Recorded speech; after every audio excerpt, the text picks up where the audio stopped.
bonjour à tous et bon sabbat. Le 1er avril 2009, peu après minuit, mon patron s'est présenté devant le tribunal des faillites du district sud de New York aux États-Unis et a déclaré notre entreprise SGI en faillite. SGI avait été l'une des grandes entreprises technologiques de la Silicon Valley dans les années 90. Elle a été fondée par les fondateurs de la compagnie Netscape, le tout premier moteur de recherche Internet. SGI avait fourni la dernière technologie à Steven Spielberg pour son film original Jurassic Park. Et si vous étiez cool, vous aviez un ordinateur SGI.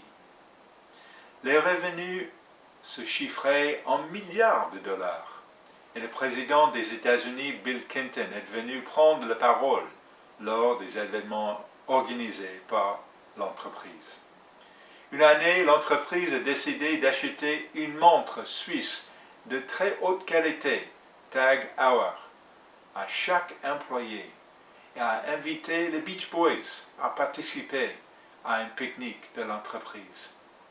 Aujourd'hui, le musée de la technologie de Silicon Valley est installé dans un ancien bâtiment de SGI. Et il existe une petite entreprise, entre guillemets, dont vous avez peut-être entendu parler, Google, qui a acheté le campus de siège social de la SGI. Et il réside toujours aujourd'hui. J'avais décidé de rejoindre SGI en 2008 en tant que chef comptable, avec l'intention de faire partie de l'histoire de redressement de cette icône technologique. Et maintenant, le jour de Poisson d'avril, je me sentais plutôt bête de me retrouver le dirigeant d'une entreprise en faillite, en plein milieu d'une grande récession. SGI a été racheté lors des procédures de la faillite par une autre société. Et heureusement, on m'a offert le poste de chef de la comptabilité de la nouvelle société. Mais je n'oublierai jamais l'une de mes premières réunions avec le PDG de la nouvelle société, où il a décrit les rapports qu'il voulait que je lui fournisse pour diriger la nouvelle société. Lorsque je lui ai demandé pourquoi il voulait certains des rapports qu'il avait mentionnés, il m'a regardé et il m'a répondu qu'il venait d'acheter une entreprise en faillite. En d'autres termes, vous avez échoué dans votre façon de diriger l'entreprise et je n'ai pas faire les choses comme vous l'avez fait parce que je ne veux pas échouer. Ça fait mal d'entendre ça. Car même si je n'avais travaillé dans cette entreprise que depuis un an, je faisais partie d'une entreprise en faillite. Et j'y jouais un rôle. J'avais participé à un grand échec. Nous n'avons pas parlé de nos échecs. L'échec n'est pas beau à voir. L'échec est embarrassant. Et l'échec peut avoir des conséquences à long terme s'il n'est pas géré correctement. Aujourd'hui, je voudrais parler d'échecs. L'échec comme dans la faillite, le divorce, la défaite, le manque de jugement, la mauvaise décision, le sentiment qu'il n'y a pas de solution pour se sortir d'un problème. La Bible dit que les conséquences du péché sont également un exemple d'échec. Comment se remettre après l'échec? Comment avancer quand il semble qu'il n'y a pas à venir? Comment vivons-nous avec nous-mêmes après avoir échoué? Le titre du message d'aujourd'hui est « Face à l'échec ». Et si vous si nous avons affaire à la culpabilité, à la honte, ou si nous essayons de trouver comment aller de l'avant, j'espère que ce message nous éveillera à nous remettre sur la bonne voie pour vivre comme Dieu le voulait. Nous allons lire un extrait du livre des Lamentations, puis nous examinerons les causes et les différentes réactions face à l'échec. Donc, je voudrais commencer aujourd'hui dans le livre des Lamentations. Reportez-vous, s'il vous plaît, à Lamentation 3 et verset 1. Lamentation 3 et verset 1. Je pense qu'il n'y a pas d'autre endroit dans la Bible qui exprime vraiment les profondeurs de désespoir et les sentiments d'échec comme ce livre. Et même si nous n'aimons pas trop y penser, affronter l'échec signifie ressentir de la douleur. Le contexte du livre des Lamentations est la chute de Jérusalem et le renversement de la nation de Juda. La chute de Jérusalem fut le résultat des siècles de mauvaises décisions et de mépris des lois de Dieu, et le résultat fut la destruction totale de leur mode de vie. C'est un livre de douleur nationale, et l'auteur parle de la douleur collective, des châtiments du peuple, de la nation. Lisons Jérémie 3, verset 1. Je suis l'homme qui a vu la misère sous le verge de sa fureur. Il m'a conduit, mené dans les ténèbres et non dans la lumière. Contre moi, il tourne et retourne sa main tout le jour. Il a fait dépérir ma chair et ma peau. Il a brisé mes os. Il a bâti autour de moi. Il m'a environné de poison et de douleur. Il me fait habiter dans les ténèbres, comme ceux qui sont morts dès longtemps. L'échec, c'est comme dans les ténèbres, c'est comme dans une sorte de mort. C'est sentir assiégé et amer. C'est comme nous veillir et nous déchire, ça brise notre esprit. Et nous allons continuer à lire, allons prendre courage, parce que ce n'est pas agréable à contempler. Et verset 7. Il m'a entourné d'un mur pour que je ne sorte pas. Il m'a donné des pesantes chaînes. J'ai beau crier et implorer de secours. Verset 8. Verset 9. Continuez. Il ne laisse pas accès à mes prières. Il a fermé mon chemin avec des pierres de taille. Il a détruit mes sentiers. Il a été pour moi un ours en embuscade et un lion dans un lieu caché. Il a détourné mes voies. Il m'a déchiré. Il m'a jeté dans la désolation. Il a tenu son arc et il m'a placé comme un but pour sa flèche. Quand nous échouons dans notre marche spirituelle de la foi, c'est comme si Dieu ne pouvait pas entendre nos prières. C'est comme si quoi que nous essayions, il n'y avait aucune issue. Tout est bloqué. Et si vous pouvez imaginer ce que signifierait d'être mutilé par un lion ou par un ours, ce que cela signifierait d'être mutilé et littéralement déchiqueté. C'est un peu cela, le sentiment d'avoir complètement échoué. On a l'impression que quelqu'un vous utilise littéralement comme cible d'un entraînement. C'est le sentiment d'échec. Et continuons au verset 13 maintenant. Au verset 13. Il a fait entrer dans mes rênes, les traites de son carquois. Je suis pour tout mon peuple un objet de raillerie, chaque jour l'objet de leur chanson. Il m'a resserré d'amertume et m'en enverré d'absinthe. Il a brisé, verset 16, il a brisé mes dents avec des cailloux, Il m'a couvert de cintre. Tu m'as enlevé la paix. Je ne connais plus le bonheur. Et verset 18, et j'ai dit, ma force est perdue.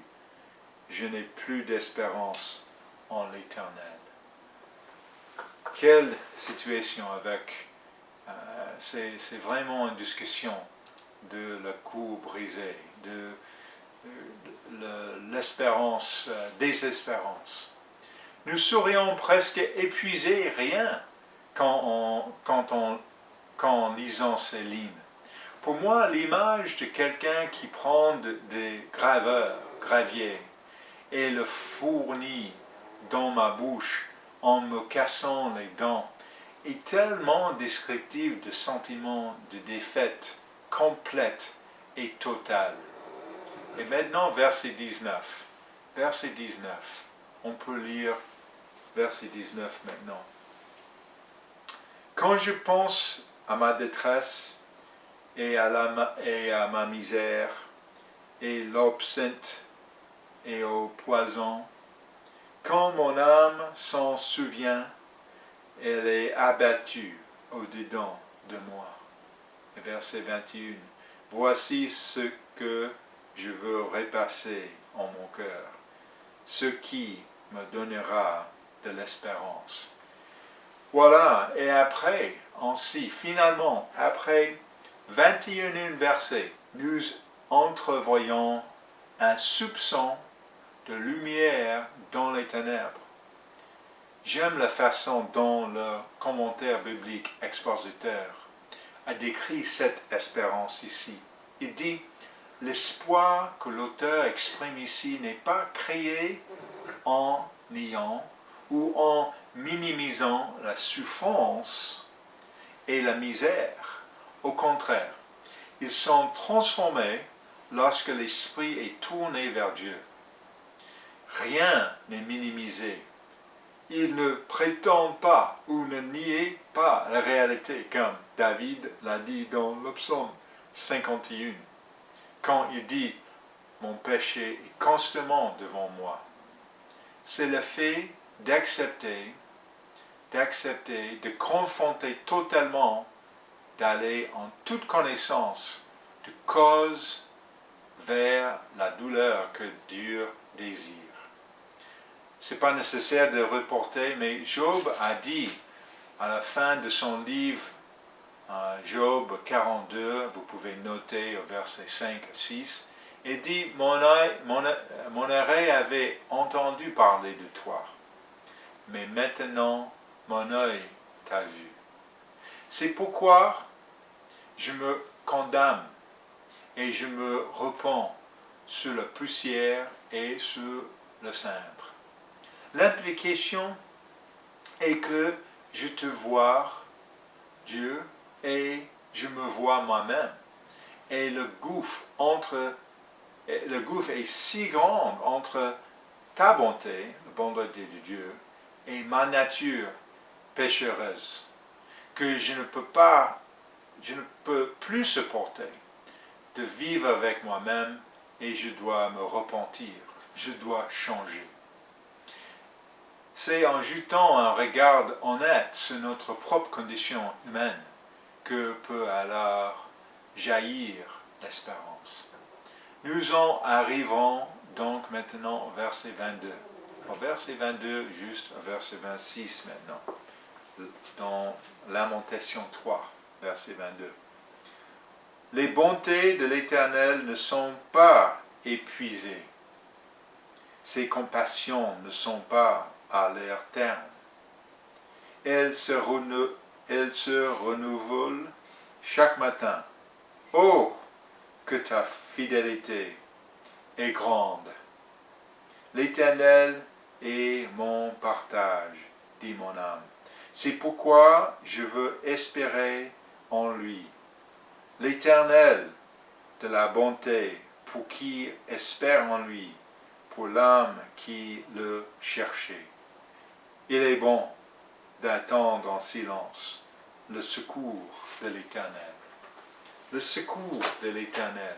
Nous ne pouvons pas vivre le verset 22 tant que nous n'avons pas confronté ce qui est décrit au verset précédent par rapport au fait de confronter l'échec. Nous ne pouvons pas nous relever de l'échec par la grâce de Dieu avant d'avoir passé du temps à réfléchir sur l'état brisé de notre propre cœur et notre propre échec. Si vous remarquez les 21 premiers versets, il n'y a aucunement question de jeter le blâme sur quelqu'un d'autre. Il n'y a pas d'excuse donnée. Il n'y a pas de tentative d'obscurcissement ou d'évoquant à la cause réelle de l'échec. Il y a une prise de responsabilité. Il y a le fait d'accepter les conséquences. C'est dans ces 21 versets que nous apprenons la leçon que Dieu nous enseigne. À mon travail, je faisais partie de l'équipe. J'ai assisté aux réunions. J'aurais pu prendre la parole et tenter de changer le cœur des choses. Mais mon entreprise a échoué. Nous avons refusé d'écouter peut-être. Nous avons pris des décisions sans obtenir les conseils nécessaires. Nous étions tendus. Nous avons prétendu que les choses n'allaient pas si mal. Quelle qu'en soit la raison, Dieu exige que nous prenions responsabilité de notre échec et que nous en affrontions les causes. En tant que nous ne l'aurons pas fait, Dieu ne s'approchera pas de nous parce que nos péchés nous sépareront de lui. Ce que nous voyons dans le livre de Lamentation est un échec au niveau national. Ce que nous voyons, c'est une nation qui, pendant des années, n'ait pas cru que Dieu d'amour les tiendrait éventuellement responsables. Après, rappelez-vous, ils étaient le peuple de Dieu sur terre, et leurs échecs furent une chose horrible, décourageante et douloureuse à regarder. Alors, maintenant, à quoi ressemble l'échec sur le plan personnel? Nous avons déjà parlé de l'échec national, et maintenant l'échec plus personnel. Examinons quelques causes et effets de l'échec.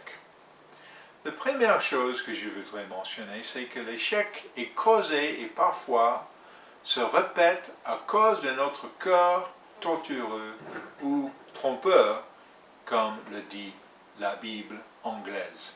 Reportez-vous, s'il vous plaît, à Jérémie 17 et verset 9. Jérémie 17, à partir du verset 9. Jérémie 17 et verset 9. Et on peut lire le verset ici. Il dit, Jérémie 17, au verset 9, « Le cœur est tortu par-dessus tout, et il est méchant. Qui peut le connaître? Moi, l'Éternel, j'éprouve le cœur, je sonde les reins, pour rendre à chacun selon ses voies. » Nous devrions vraiment réfléchir à ce que cela signifie pour nos vies, parce que si nous ne croyons pas, nous continuerons à croire en notre propre pouvoir pour être bons. Nous continuerons à supposer que nous sommes bons pour nous par nous-mêmes, même en dehors de Dieu. Les êtres humains veulent désespérément avoir l'impression d'être bons ou d'être perçus comme tels. C'est très difficile et douloureux d'échouer et de voir les autres remarquer notre échec. Alors, quand nous péchons, quand nous ratons la cible, quand nous échouons, notre nature humaine normale veut aller se cacher quelque part. Nous devons lutter contre ce désir et décider de nous regarder nous-mêmes de façon réaliste. Nous devons nous voir tels que nous sommes vraiment. Le deuxième point ici, c'est que l'échec a lieu et se répète parce que nous nous cachons de ce qui peuvent nous aider. Vous pouvez voir ça dans Genèse 3, verset 8. Reportez-vous s'il vous plaît à Genèse 3, et verset 8, et on peut voir l'exemple de nos premiers parents. Genèse 3, verset 8 à 10. Genèse 3, verset 8 à 10. Il dit, alors, ils entendirent la voix de l'Éternel Dieu qui parcourait le jardin vers le soir, et l'homme et sa femme se cachèrent loin de la face de l'Éternel, Dieu au milieu des arbres du jardin. Mais l'Éternel Dieu appela l'homme et lui dit, « Où es-tu? Où es-tu » Il répondit, « J'ai entendu ta voix dans le jardin et j'ai eu peur, parce que je suis nu et je me suis caché. » Je me suis caché. Adam et Ève se sont cachés de Dieu et depuis ce temps jusqu'à aujourd'hui, en tant qu'êtres humains, nous nous cachons quand nous faisons des erreurs. La réalité est que la plupart des êtres humains, y compris les chrétiens convertis dans l'Église de Dieu, ont énormément de mal à faire face à leur propre échec. Nous voulons simplement prétendre que cela ne s'est pas produit ou prétendre que ce n'était pas de notre faute et rejeter la faute sur quelqu'un d'autre. Dès le début du temps, avec le premier homme et la première femme, nous voyons dans les pages de la Bible l'anatomie de la honte. Et ce qui crée maintenant une séparation entre nous et Dieu. Un problème fondamental est notre refus d'admettre que notre propre cœur peut nous tromper et que notre propre cœur engendre des pensées mauvaises. C'est la nature de ce que nous sommes en tant qu'êtres humains. Nous désirons être bons ou trop souvent simplement être perçus comme bons. Dieu est notre Père, Dieu est bon, nous sommes faits à son image et il a établi en nous le désir d'être comme lui.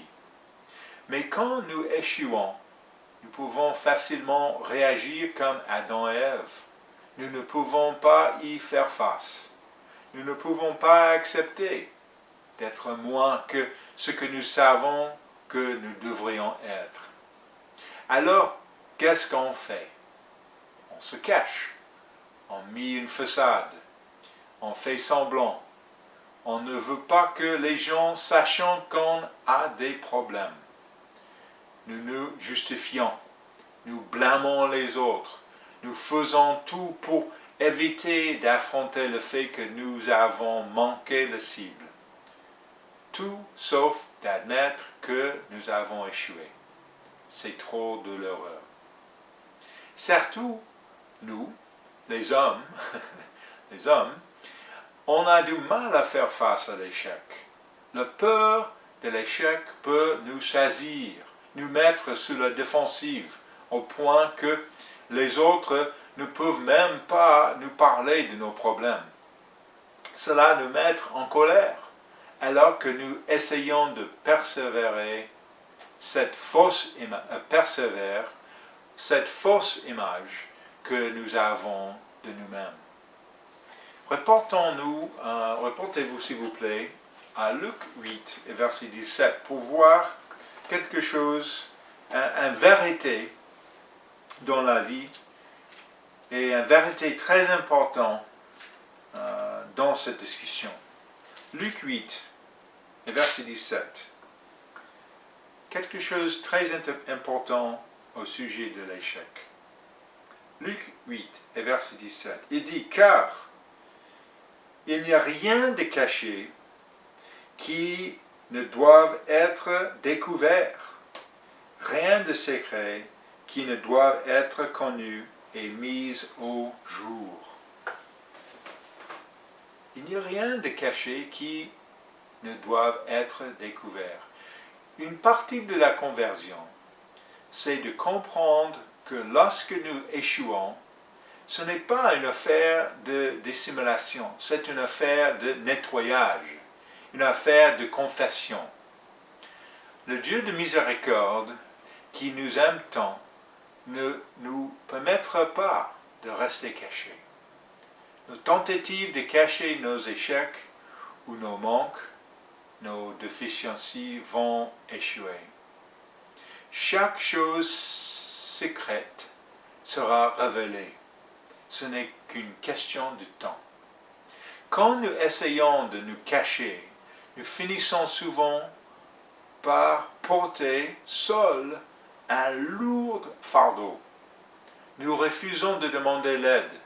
Nous refusons de demander conseil. Car nous préférons que les gens ne sachent pas ce qui se passe dans notre cœur et dans notre esprit. C'est trop douloureux à considérer, trop difficile à déballer pour que personne d'autre ne puisse le voir. Alors, comment faire face à l'échec? Il y a 3 points qui ressortent d'un enseignement donné à Timothée par l'apôtre Paul dans 1 Timothée 1, versets 12 à 17.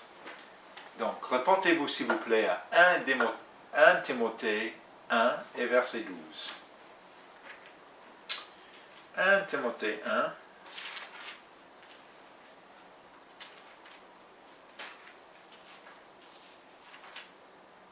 « 1 Timothée 1, verset 12. Le premier point que Paul partage avec Timothée ici est assumer la responsabilité de notre comportement. Donc, la première chose pour faire face à notre échec, c'est assumer la responsabilité de notre comportement. La raison pour laquelle Dieu nous dit que notre cœur est tortueux et méchant, c'est parce que cela nous donne un point de départ pour savoir comment nous voir. Avec ce point de départ, nous commençons dans l'humilité totale, en comprenant au plus profond de notre être que sans Dieu, nous échouerons. Point final. Nous devons admettre que sans Dieu, ceci est par défaut notre comportement. Les êtres humains ont la capacité de faire beaucoup de bien, bien sûr, mais chacun d'entre nous échouera à un moment donné, d'une manière ou d'une autre. Donc, verset 12. Je rends grâce à celui qui m'a fortifié, à Jésus-Christ notre Seigneur, de ce qu'il m'a jugé fidèle en m'établissant dans le ministère. Verset 13. Moi, qui étais auparavant un blasphémateur, un persécuteur, un homme violent, mais j'ai obtenu miséricorde parce que j'ai assisté par ignorance dans l'incrédulité. Et parfois, nos erreurs sont faites par l'ignorance, mais cela ne change pas l'impact que nous avons eu sur d'autres personnes. Cela n'enlève rien à la responsabilité. Et notre société pour laquelle j'ai travaillé, Intel Corporation, a connu des temps difficiles dans les années 80. Et quand j'y travaillais, on nous a raconté comment Robert Noyce, Andy Grove et Gordon Moore, les trois fondateurs, discutaient ensemble de ce qu'il allait faire. Et Andy Grove avait posé la question suivante. Si nous étions congédiés et qu'une nouvelle équipe prenait nos emplois, que fera-t-il pour se sortir de cette situation? Et cette simple question a contribué à transformer l'entreprise et à transformer l'échec en succès. Et pourquoi? Parce qu'il s'est débarrassé de l'orgueil. Il s'est débarrassé de la dissimulation. Il s'est débarrassé des sentiments personnels de culpabilité et de honte. Et s'est débarrassé de blâme. Et il a fait face à la réalité de la situation. Et puis, nous arriverons au verset 14 et notre deuxième point. Le deuxième point, c'est que nous vivons par la grâce. Nous vivons par la grâce. Lisons le verset 14, s'il vous plaît. Verset 14. Et la grâce de notre Seigneur a surabondé avec la foi et l'amour qui est en Jésus-Christ. Paul a reconnu le besoin de la grâce de Dieu et il a accepté la grâce de Dieu. Jésus dit à la femme surprise en adultère, « Je ne te condamne pas, va et ne pêche plus. » Nous vivons par sa grâce, acceptant que nous méritons la peine de mort, acceptons peut-être avec le cœur lourd les conséquences de nos actions, mais sachant que nous avons été purifiés devant Dieu, qu'il nous a pardonnés, et sachant que nous sommes aussi devenus purs devant les hommes. C'est ce qui est rendu si puissante la prédication de Paul sur la grâce. Remarquez maintenant la déclaration simple, mais puissante du verset 15, qui est notre troisième point. Nous confrontons notre nature péchereuse. Nous confrontons notre nature péchereuse. Verset 15 maintenant. C'est une parole certaine et entièrement digne d'être reçue, que Jésus-Christ est venu dans le monde pour sauver les pécheurs, dont je suis le premier. Paul savait qu'il n'était pas différent des autres dans le monde entier. C'était un pécheur. Et pas n'importe quel pécheur. C'était un spécialiste, un chef, un expert, parce qu'il avait beaucoup péché. Et vous et moi, dans l'Église de Dieu, ne sommes pas différents de n'importe qui d'autre dans ce vaste monde, quand il s'agit de nos cœurs, de notre capacité à être tentés et de notre capacité à nous cacher de nos péchés. Et juste pour qu'il soit clair que Paul insiste sur ce point au verset 16, on peut voir verset 16 maintenant. Mais j'ai obtenu miséricorde, afin que Jésus-Christ fasse voir en moi le premier toute sa longanimité, pour que je serve d'exemple à ceux qui croiraient en lui pour la vie éternelle. Ai-je échoué? Avez-vous échoué? N'avons-nous pas tous péché et sans Christ, ne serions-nous pas tous privés de la chance d'être avec Dieu dans son royaume? Oui. Chacun d'entre nous. Et la prochaine fois que nous sommes tentés de nous vanter d'être dans l'Église depuis 30 ans ou 50 ans, ou de penser que nous plus spéciaux que d'une certaine manière, nous ferions mieux de nous arrêter et réfléchir. nous ne sommes spéciaux que parce que Dieu nous a accordé son esprit et qu'il demeure en nous pour que nous puissions suivre ses voies. Dès que nous ne suivons pas ses voies, nous ne sommes plus spéciaux. Nous ne sommes plus que des pécheurs en quête de grâce. Nous sommes alors des âmes en faillite. Mais quand nous acceptons notre état, sans Dieu en nous, c'est là que le changement commence. C'est là qu'on se réveille et qu'on dit je suppose que je suis tentu. Je suppose que je suis fermé d'esprit de temps en temps. Je suppose que je suis égoïste.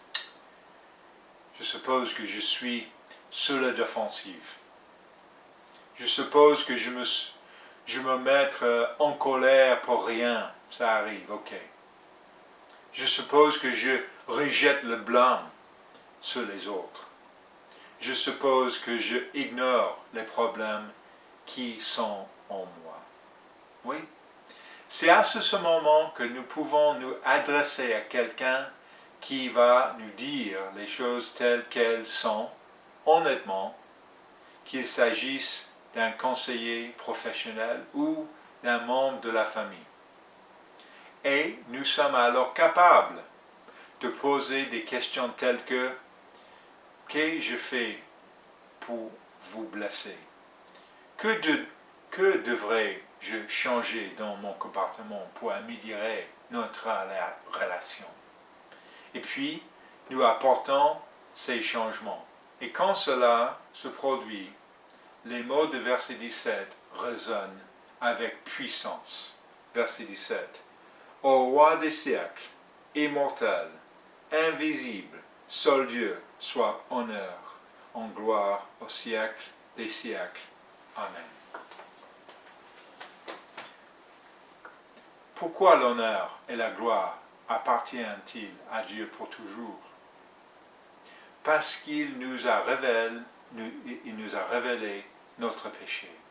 Parce qu'il a ouvert notre esprit pour voir la cause profonde de notre échec, notre propre péché. Une citation souvent attribuée à Winston Churchill, mais qu'il n'a pas écrit lui-même et dont la source est inconnue, est, mais c'est important, le succès n'est pas définitif, l'échec n'est pas fatal, c'est le courage de continuer qui compte. Quand j'ai lu ce passage dans 1 Timothée, je pense que Paul a continué parce qu'il a avoué son mauvais comportement, qu'il a vécu par la grâce et qu'il n'y a pas prétendu être bon et ne sait pas se cacher quand il ne l'était pas. Il vivait de façon authentique parce qu'il savait qu'il était. Pas dans le sens de notre culture moderne qui insiste que nous devrions être ce que nous sommes sans souci de valeur morale, mais il s'agit de vraiment comprendre les conditions de notre nature humaine. En conclusion, en me tournant, je voudrais reporter vers Proverbe 24, verset 15. Reportez-vous, s'il vous plaît, à Proverbe 24, verset 15. Proverbe 24, verset 15 à 16, il lit une observation sur les justes, ce qui permet à Dieu d'émure en eux. Versets 15 et 16, il dit, « Ne tendent pas méchantement des embûches à la demeure injuste, et ne dévaste pas le lieu où il repose. Car 7 fois le juste tombe, verset 16, Proverbe 24, verset 16. Car 7 fois le juste tombe, et il se relève, mais les méchants sont précipités dans le malheur. Les justes savent comment se rétablir. Ils savent comment se remettre sur pied. La puissance de Dieu donne à son peuple la résilience et la capacité de se remettre et de surmonter ses échecs.